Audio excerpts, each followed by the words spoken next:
요한계시록을 읽어나가면서 하나님의 말씀 받고 있습니다. 오늘 본문 말씀이 요한계시록 12장과 13장입니다.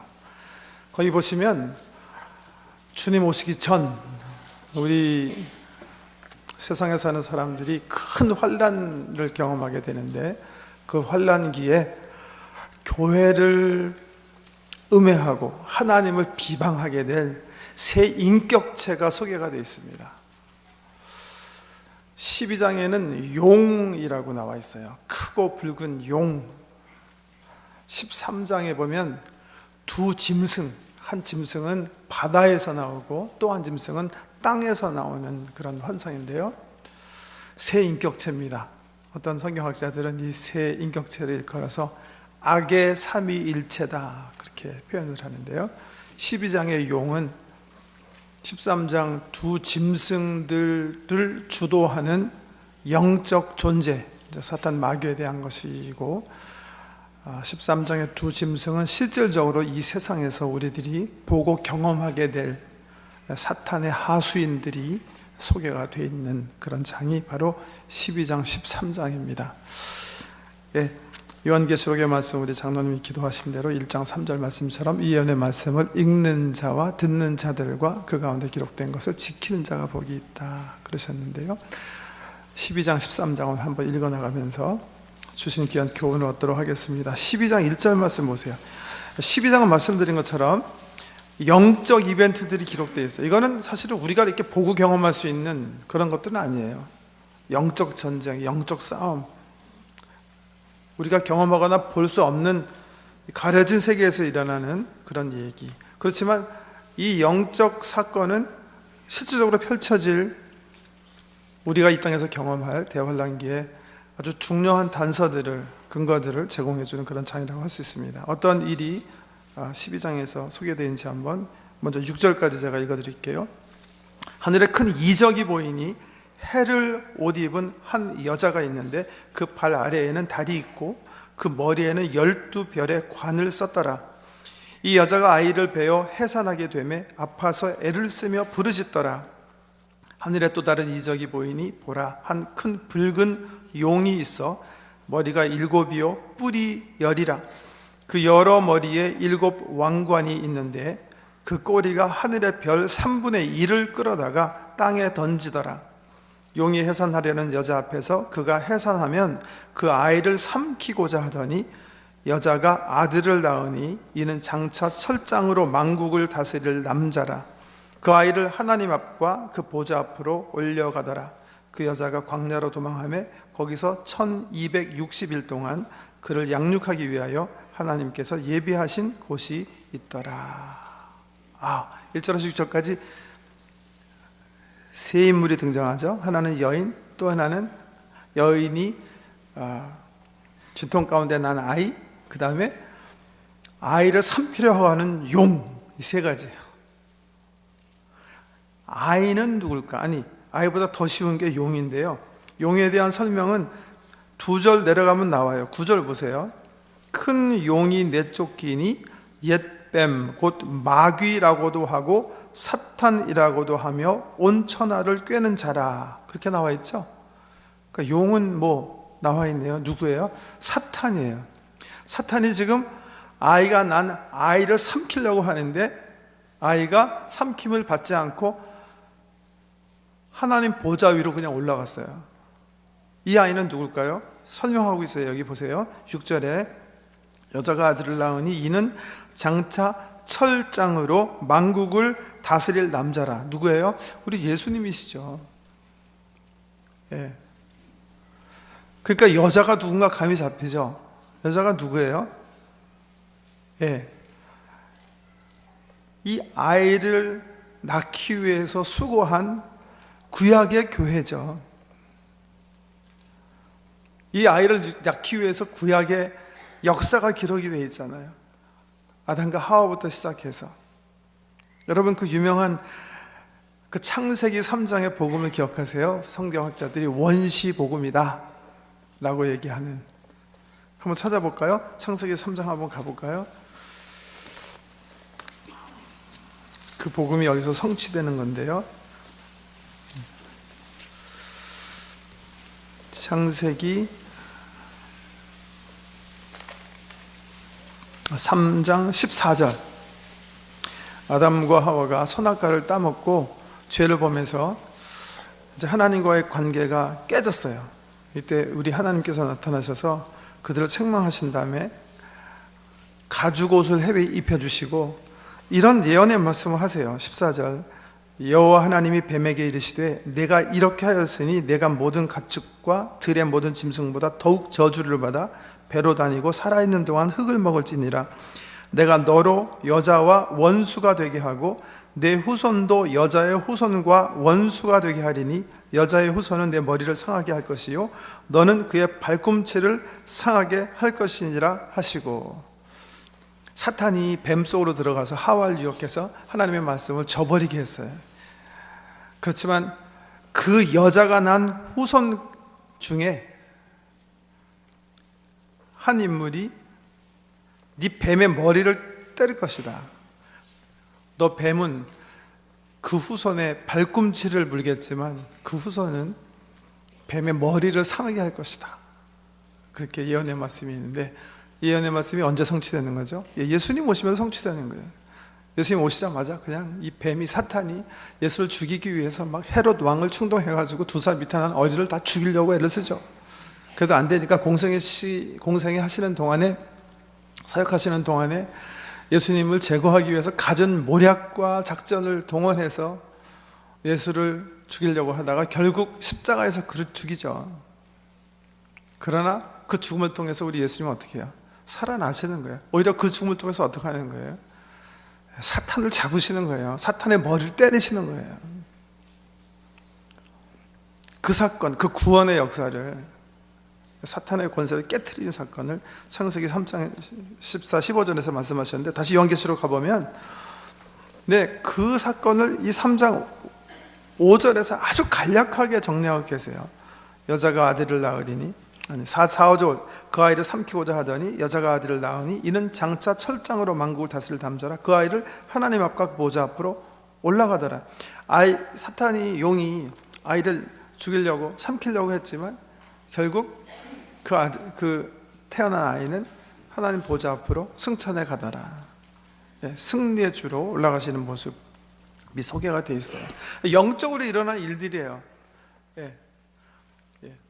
17장 7절 이하에 보면 하늘에 있는 큰 전쟁에 대해서 소개하는데, 아마 이 12장 1절과 6절을 다시 병행법으로 다시 설명하는 그런 부분이다, 저는 그렇게 생각해요. 정확하게 이 전쟁이 언제 일어났는지 기록되지는 않았지만 말씀의 내용으로 봐서 땅에서 일어난 그 전쟁, 예수 그리스도께서 십자가로 사탄의 권세를 이기시고 승천하신 그 이벤트를 하늘의 관점에서 묘사하는 그런 표현이다, 이렇게 생각하는데요.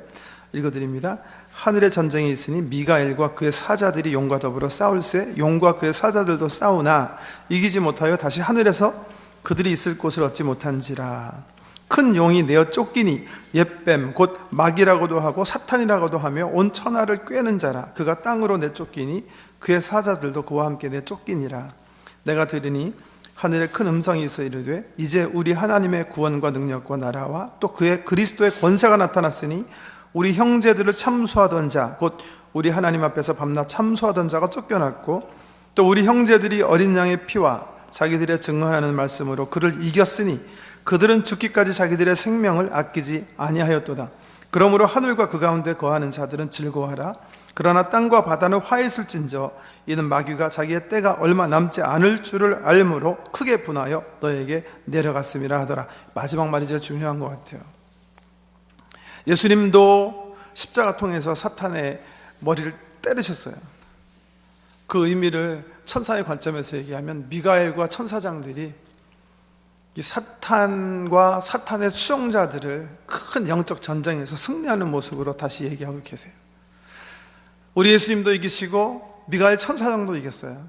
그리고 그 노래, 그 음성에 의하면 예수 그리스도를 따르는 제자들도 끝까지 생명 바쳐서 그리스도의 복음을 증거하면서 증인으로 사탄의 권세를 이겼다는 거예요. 패배한 용이 화가 잔뜩 나가지고 어떻게 됐다고요? 하늘에 있을 것을 얻지 못했기 때문에 땅으로 내려왔다는 거예요. 이제 땅으로. 그게 포커스예요. 그 땅에 내려온 용이 마지막 힘을 다해서 교회를 핍박하는 것이 이제 13장에 소개되어 있는데, 그 전에 13절에 한번 보세요. 용이 땅으로 내쫓겼는데, 사탄이 땅으로 내쫓겨서 용이 자기가 땅으로 내쫓긴 것을 보고 남자를 낳은 여자를 핍박하는지라. 교회를 핍박하는 거죠. 구약교회.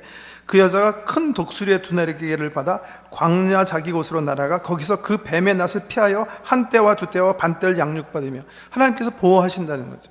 교회를 보호하시는 거예요.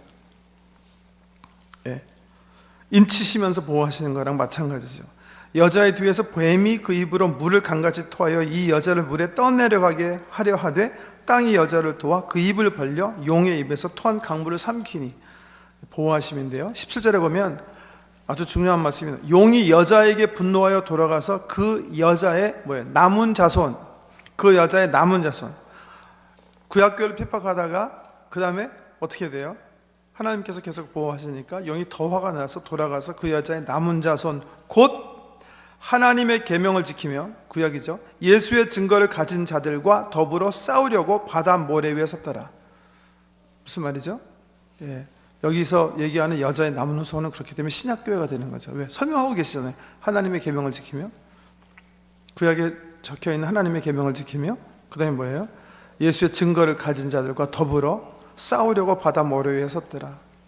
여자의 후손, 그러니까 이 신학교회를 향한 그 날카로운 복수의 칼을 사탄이 겨누고 있더라. 이거 다 12장에 나온 내용들은 정말 우리한테 가려진 그 영적인 세계에서 펼쳐지는 일을 보여주시는 거예요. 실질적으로 그렇지만 이 영적인 세계가 주도해서 이 세상에서 나타날 적그리스도와 거짓 선지자, 이거는 13장에서 이제 말씀하시는 거예요. 보세요. 13장에 들어가시면 또 짐승 얘기가 나오는데, 첫 번째 짐승, 내가 보니 바다에서 한 짐승이 나오는데 뿔이 열이요. 아까도 뿔 얘기 나오는데 뿔은 뭐의 상징이죠? 힘이 있다는 거예요. 짐승이. 아까 크고 붉은 용도 뿔이 10개, 힘이 있다는 거예요. 머리에 왕관을 썼다는 건 권세가 있다는 거예요. 이게 히브리 문학적 표현이에요. 그냥 히브리 사람들 그냥 그렇게 얘기해요. 힘이 있다 그렇게 얘기하지 않고 저 사람이 뿔이 10개다 그렇게 얘기하거든요. 그게 문학적 표현이에요. 다시, 내가 보니 바다에 한 짐승이 나오는데 뿔이 10이요 머리가 7이라. 지혜롭다는 거죠. 머리가 7이라. 그 뿔에는 10 왕관이 있고 권세, 큰 권세가 있고, 그 머리들에는 그러나 뭐예요? 하나님을 모독하는 이름들이 있더라. 내가 본 짐승은 표범과 비슷하고 그 발은 곰의 발 같고 그 입은 사자의 입 같은데, 용이, 사탄이 자기의 능력과 보좌와 큰 권세를 그에게 주었더라.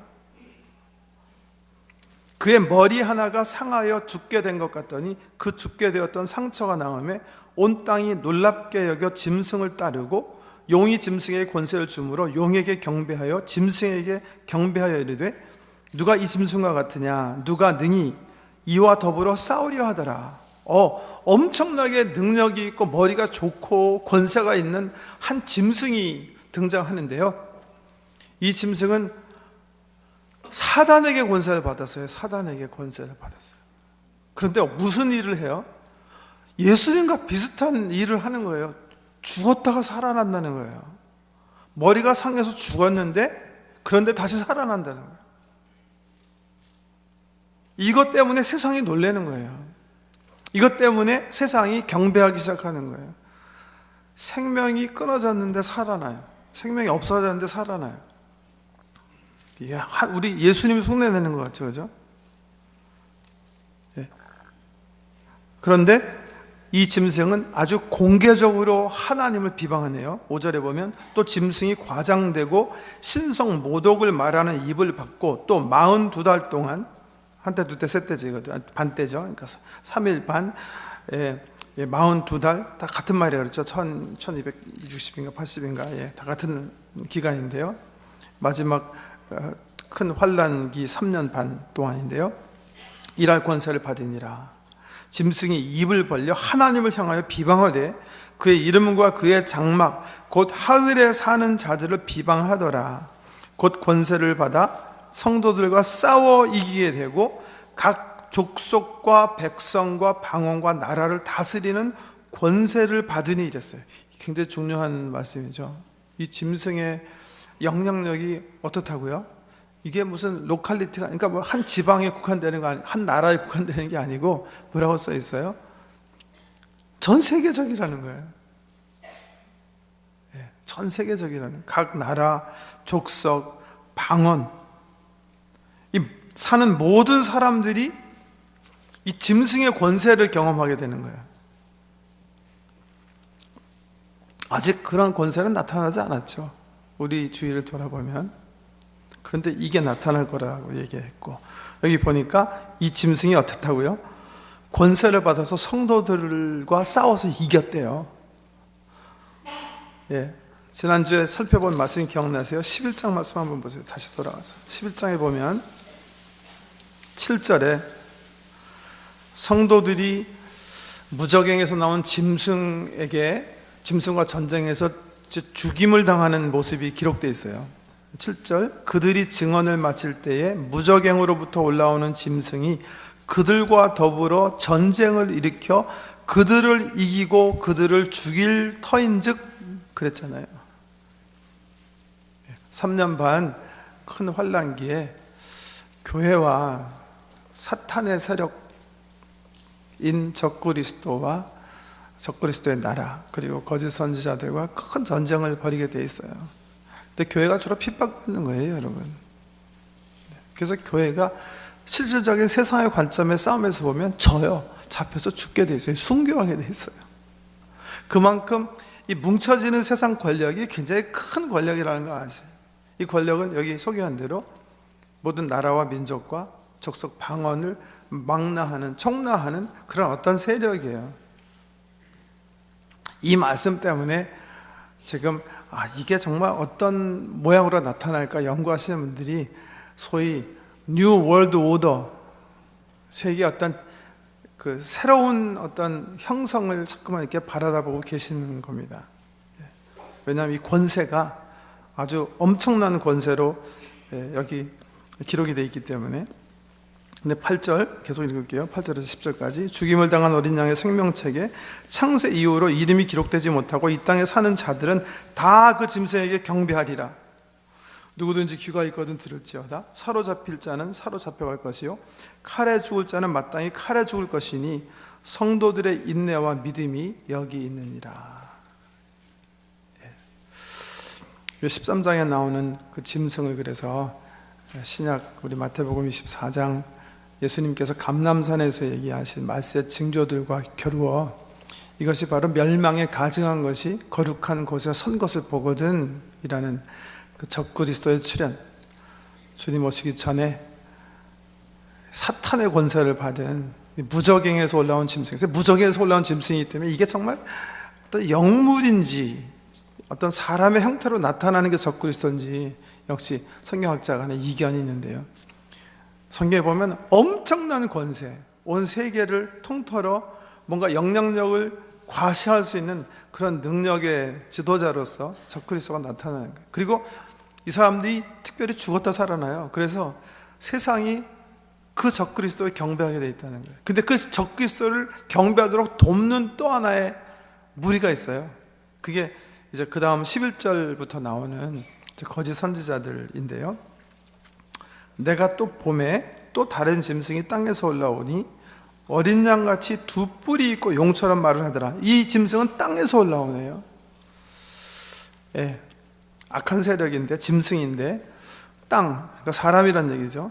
그런데 흉내는 어린 양같이 두 뿔이 있고, 우리 예수님 상징인 어린 양처럼, 예수님처럼 예수님 흉내내고, 그렇지만 말은 용처럼, 그러나 마귀처럼 사탄의 말을, 그러니까 하나님 비방하는 말을 하는 그런 거짓 선지자들이죠.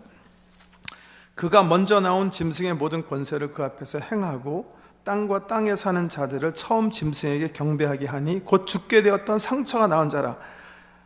이 두 번째 짐승이 하는 제일 중요한 일은 뭐예요? 첫 번째 짐승을 경배하게 하는 거예요. 사람들로 하여금 죽었다 살아난 첫 번째 짐승을 경배하게 하는 일.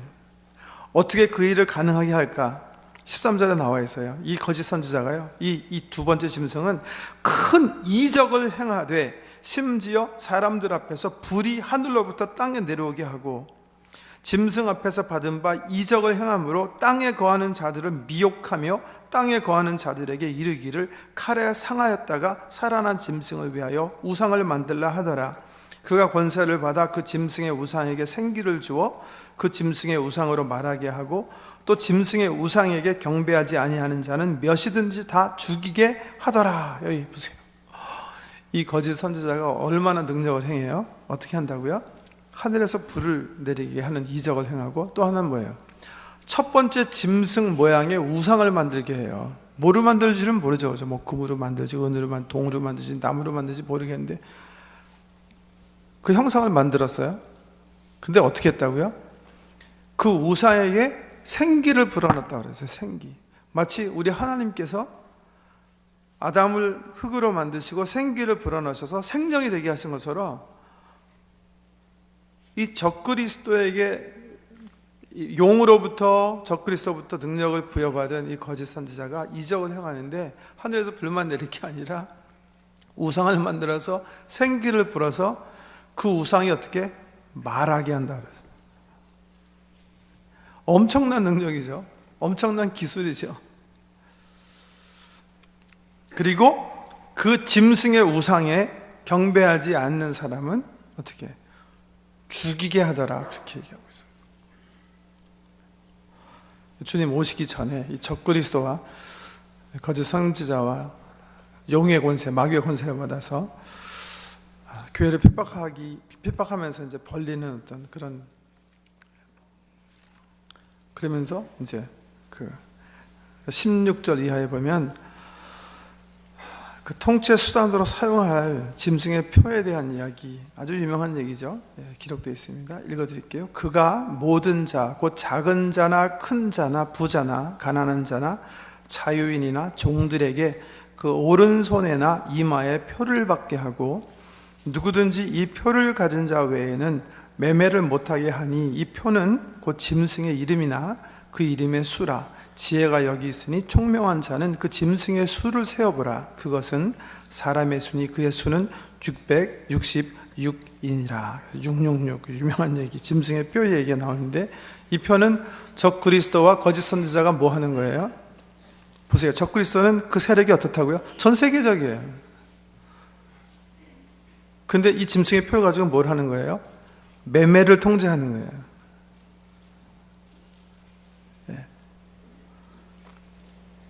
그 짐승의 표는 어디다 준다고요?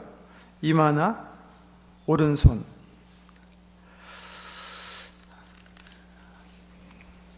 이 표가 유통이 되면 예수 믿는 사람 받아야 돼요? 받으면 안 돼요? 당연히 받으면 안 돼요.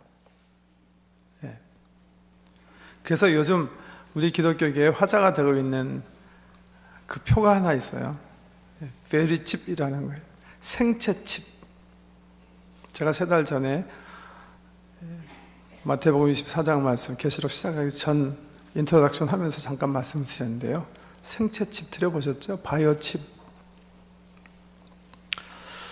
바이오칩이라는 게 뭐냐면, 여러분 지금 이제 그 크레딧 카드 이렇게 보시면, 크레딧 카드에 요새는 이제 2, 3년 전부터 이렇게 금박지 이렇게 붙어 있죠. 그게 뭐죠? 마이크로칩이에요. 옛날엔 뒤에 그 바에 코드를 새겨서 가려가지고 그 코드를 읽었는데, 그거는 정보 를 많이 담을 수 없기 때문에 이제 마이크로칩, 그러니까 작은 컴퓨터 칩이죠. 칩을 만들어서 엄청난 정보를 넣을 수 있는 그 표. 그래서 이제 다른 사람이 감히 카피하지 못하는 표를 크레딧 카드에 넣었어요. 생체 칩이라는 것은 거의 비슷한 개념인데요. 마이크로칩의 아주 고도의 마이크로칩.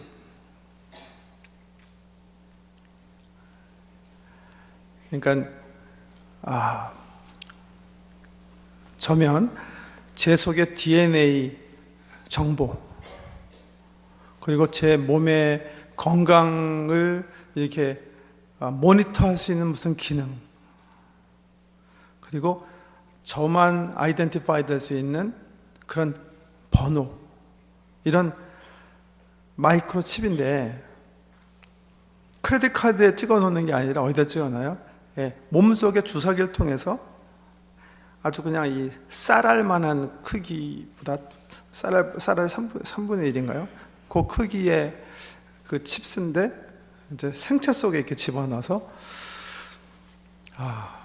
내가 어디 있든지 위치 추적도 가능하고, 혹 내가 병이 있는데 중간에 쓰러졌으면 알아서 속에 있는 안테나가 병원에 알려주기도 하고, 혹 내 DNA 정보에서 스스로 이렇게 고칠 수 있는 것들은 스스로 고칠 수 있게 하는 어떤 그런 기능을 가진 칩스예요. 바이오 칩인데요, 생체 칩인데 이게 이미 생산됐어요. 미국에서 생산됐고,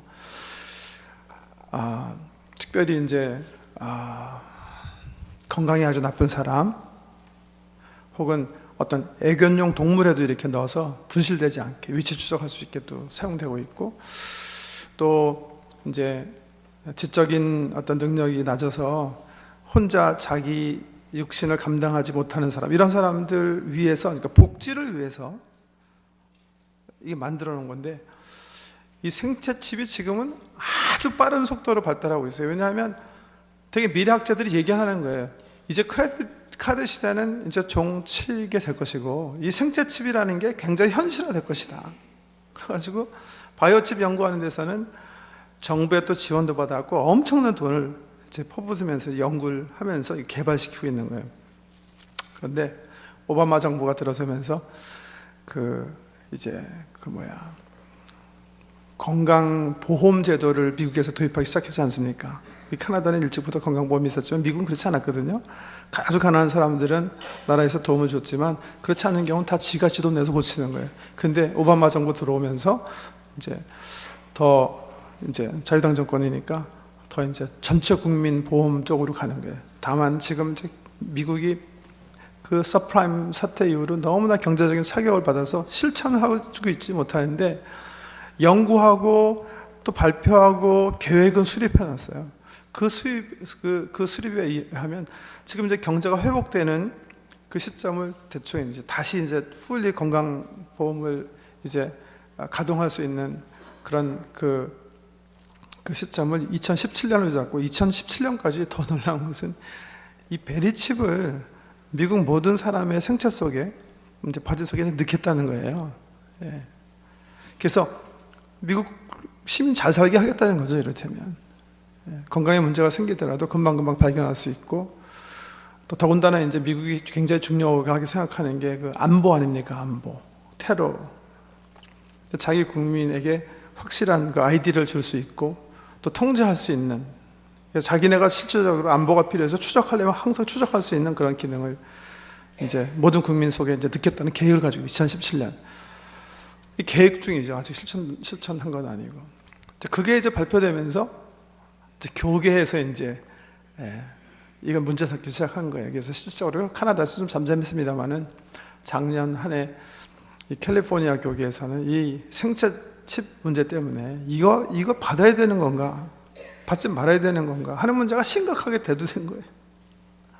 여러분 어떻게 생각하세요? 우리 카나다 정부에서도 아마 미래에 이것도 하게 될 것 같은데요.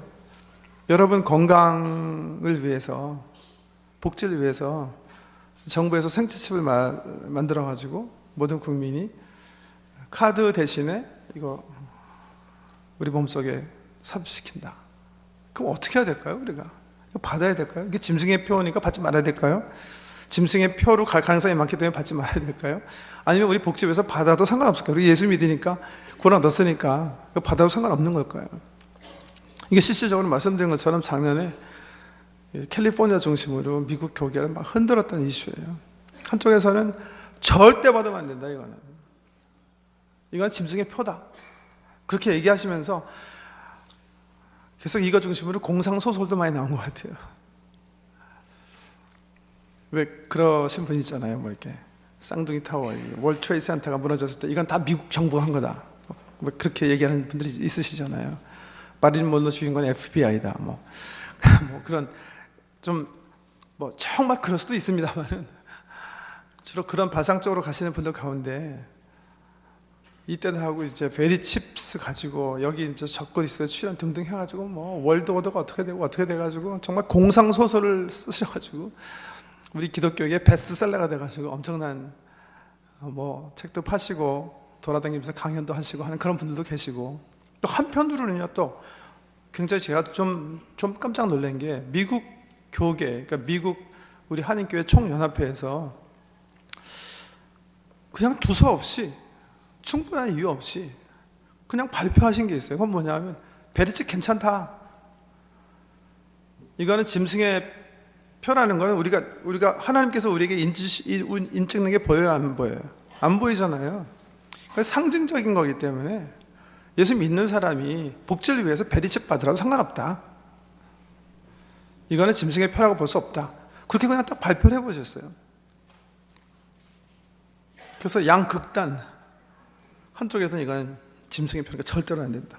한쪽에서는 이제 오케이. 오렌지 카운티의 교회 협의회도 괜찮다. 오히려 이거 가지고서는 그 교인들을 우롱하는 사람들이 오히려 잘못된 이단들이다 막 이렇게 공격을 하시는데, 여러분 어느 쪽인 것 같아요? 제가 그냥 제 의견을 말씀드리면요, 둘 다 극단입니다. 하지만 함부로요 이 베리칩 같은, 왜냐하면 보세요, 이거는요 요한이 본 거예요. 마지막 적그리스도와 거짓 선지자가 온 세상을 통치할 권세를 가지고 전 세계를 통치할 어떤 하나의 중요한 방법을 하나님께서 보여주셔서 요한 사도가 본 거예요. 근데 그게 뭐냐 하면 짐승의 표를 받아가지고 이 표를 가진 사람만 매매할 수 있다는 거예요. 이게 지금 현실에 굉장히 가까운 얘기거든요. 어떻게 가능한 것 같아요? 지금 우리가 요한계시록 쭉 읽어 나왔는데, 지금은 우리가 나라가 막 200개로 지금 쪼개져 있지만요, 앞으로 무슨 일이 벌어질 것 같아요? 여러분, 세계의 역사를 계속 지금 살펴보면 세계의 역사를 리드하는 파워가 한 4개가 있다고 저는 생각해요. 하나는 돈이에요, 돈, 경제예요. 또 하나는 정치예요. 또 하나는 과학이라고 생각해요. 특별히 현대에 와서는요. 또 하나는 종교예요. 근데 요한계시록은 이 4부분에 대한 이야기들이 굉장히 이렇게 얽히설켜해서 이 재앙과 큰 환난과 이 곁들여 가지고선 이 나오거든요. 근데 우리가 이거 나온 대로 아마 자연 재해, 자연 환경의 변화, 이런 것들로 민족과 민족 사이에 전쟁이 있을 것이고요, 그 다음에 기근 같은 것이 있을 거예요. 그러면서 아마 모름지기 세계의 어떤 새로운 질서, 새로운 어떤 형태의 모습이 드러나지 않을까. 결국 적그리스도 출현이라는 것은 앞으로 우리가 경험하게 될 그 우주의 어떤 환경적 고통, 그 다음에 민족과 민족 사이의 전쟁, 그 다음에 찾아올 기근, 경제적인 이슈. 지금 뭐 경제적으로 여러분 아시는 대로 유럽이나 미국이나 지금 사실은 뱅크랍이죠. 사실은 뱅크랍인데 그냥 막 돈 찍어내면서 그냥 가는 거잖아요. 앞으로 이런 불안한 속에서 앞으로 무슨 일이 사실 벌어질지는 모르거든요. 근데 한편으로는 이런 표 같은 것들이 지금 현대 과학 쪽에서 가능한 쪽으로 가는 거예요. 가능한 쪽으로. 지금 이 생체칩을 반대하시는 분들 가운데 굉장히 아주 심하게 반대하시는 분들은 왜 반대하시냐면, 지금 생체칩이 어느 정도로 발달됐냐면 사실은 우리 몸속에 DNA 코드를 다 집어넣을 수가 있기 때문에, 그것을 집어넣었을 경우에는 이 센터에서, 이를테면 정부에서 이걸 주장한다면 정부에서 제 DNA를 조작할 수 있다고 생각해요. 그러니까 제 무드도 조정할 수 있어요. 제 성격도, 어떤 의미에서는 더 과학이 발달하면 제 마음도 어느 정도 컨트롤할 수 있다는 거죠. 그만큼 여러분 10년, 20년 전에 우리 젊은이들 미래 공상영화 보면 사이보그라는 거 아시죠? 사이보그. 사람인데 반은 기계고 반은 사람이에요. 그래서 말하는 목소리도 약간 기계 같기도 하고. 근데 그게 실질적으로 가능한 시대예요. 왜 이게 가능해지냐면 그렇게 되면 우리가 오래 살기 때문에 그러는 거예요. 어떤 면은 죽었다가 살아날 수도 있기 때문에 그렇단 말이죠. 그만큼 과학이 지금은 앞으로 10년, 20년, 30년 어떤 쪽으로 움직일지 정말 엄청난 스피드로 지금 변하고 있기 때문에 미래를 종잡을 수 없는 그런 사회예요. 저는 지금 당장 이런 것들이 나타났다고 생각하지 않아요. 그렇지만 지금 이미 사람의 몸속에 삽입되어 있는 생체칩, 이런 것들은 성경에서 얘기하는 이 총체적인 컨트롤을 위한 짐승의 표를 향한 어떤 준비 과정이다, 그렇게 생각할 수 있는 거거든요. 그러니까 유심히는 바라봐야 돼요. 함부로 괜찮다, 이건 괜찮은 거니까 무조건 뭐 복주에 의한 거니까 그렇게 함부로 받을 수 있는 성질의 건 아니거든요. 그렇다고 이걸 가지고 또 공상소설 만들어낼 필요 없어요. 요즘 이 생체칩 때문에 만들어낸 책들 보면 뭐 정말 세계를 다 아는 것처럼 뭐 CIA가 어떻고 뭐 캐톨릭이 어떻고 뭐 니오 컨서베티브가 어떻고 하면서 그냥 정말 공상소설을 쓰시는 분들이 계신데, 사실은 성경은요 그런 짓도 하지 말라고 엄히 명하고 계시는 거예요. 이 예언의 말씀에 더하거나 가감하지 말아라, 내가 저주하겠다, 분명히 얘기하고 계시거든요. 그래서도 안 됩니다.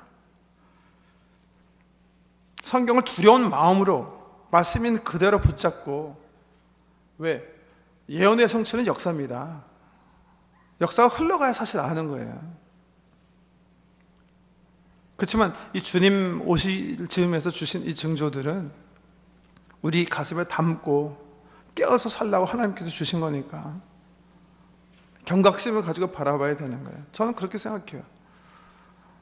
정말 캐나다 정부가 앞으로 10년 내에 우리 모든 캐나다 시민들에게 생체칩을 투입하겠다 그러면 교회가 열심히 연구해야 돼요. 이게 정말 타당한 것인지 옳은 것인지, 이게 정말 짐승의 표로 환원될 수 있는, 우리가 정말 피해 가야 할, 그리고 오히려 손해를 봐야 될 일인지 심각하게 고민을 해야 될 문제지, 이거 별거 아니다, 그렇게 함부로 대할 수 있는 성질은 아니라. 왜? 요한계시록에서 보면 사도가 봤으니까, 그렇게 본 거니까. 자, 마지막 절 보면 여기 이제 우리 교회 주는 위로의 말씀이 있어요. 17절부터 다시 읽겠습니다. 누구든지 이 표를 가진 자 외에는 매매를 못하게 하니. 다시 말씀드리지만 이 생체칩 같은 것들이 나중에 변화돼 갖고 이게 매매 수단이 되지 않습니까? 그럼 저는 교회는 적극적으로 반대하고 받지 말아야 된다고 생각해요. 이거는요, 이 말씀이 쓰여졌을 때는 상상도 못했던 이야기예요. 사람의 이마와 그 손에 우리를 아이덴티파이 할 수 있는 뭔가를 집어넣는다는 것은 이 말씀이 기록됐던 상상 못했던 그런 얘기예요. 근데 요한은 본 거예요. 주님 오시기 전에 되어질 일을. 저는 왜 이 요한계시록이 중요하다고 생각하냐면, 이미 말씀드린 것처럼 여러분, 감람산에서 우리 예수님께서 제자들이 질문하신 질문이 뭐였냐면, 주님 언제 다시 오십니까? 할 때 이제 대답하신 말씀 가운데 가장 시기를 알 수 있는 중요한 말씀이 이 말씀이라 그랬죠. 모든 민족에게 복음이 증거되리니 그제야 끝이 오리라. 아주 중요한 말씀이에요. 지금 갈릴리 12명 제자, 그리고 지금 감람산에 그 12제자가 앉아가지고 온 세계 모든 민족에게 복음이 증거된다. 그거는 사실은 상식으로 보면 말이 안 되는 얘기죠. 지금은 그게 현실화됐거든요. 세계 모든 나라, 민족, 방언에 그리스도의 복음이 증거가 됐거든요. 그래서 이제 주님 오실 때가 된 게 거의 확실해졌거든요. 그럴 때일수록 주님께서 얘기해 주시는 징조를 교회는 잘 살필 의무가 있는 거예요. 책임이 있는 거예요. 깨어 있어야 되는 거예요. 그러니까 함부로 아니다 그렇게 단언해서는 안 돼요. 증거가 확실해야 돼요. 더군다나 어떤 생태칙 같은 것이 정부의 통제기관, 통제 수단으로 우리에게 사용될 수 있거나 매매 수단으로 사용될 때 했을 경우에는 이 요한계시록 13장에서 주시는 그 경고의 의미가 크다는 사실을 깨달아야 된다는 거죠. 주의해서 봐야 된다는 거죠. 18절 지혜가 여기 있으니 총명한 자는 그 짐승의 수를 세어보라. 그것은 사람의 수니 그의 수는 666이니라. 12장에서 주시는 귀한 메시지는 뭐예요? 사탄이 우리 예수와도 예수를 죽이려고 하고 예수와도 전쟁했고, 천사장 미가엘과도 전쟁을 벌였지만 어떻게 해요? 사탄은 패배자예요. 우리 성도들한테도 패했다고 그랬어요. 그렇지만 이 패배한 사탄이 우리와 전쟁하기 위해서, 사랑하는 성도님들과 전쟁하기 위해서, 교회를 음해하기 위해서 달겨들어서 죽을 힘을 다해서 두 짐승, 적그리스도와 거짓 선지자를 대동하고서 여러 가지 기적과 이적과 유혹을 가지고 교회를 도전해요. 그렇지만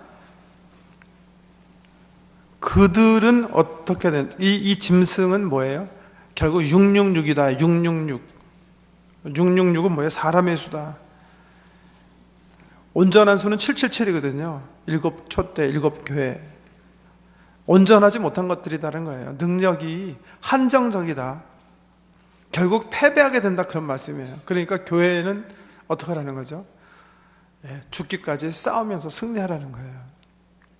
결국 이 사탄의 세력이 교회를 음해하고 교회를 핍박하고 더 많이 순교자를 내게 될 거예요.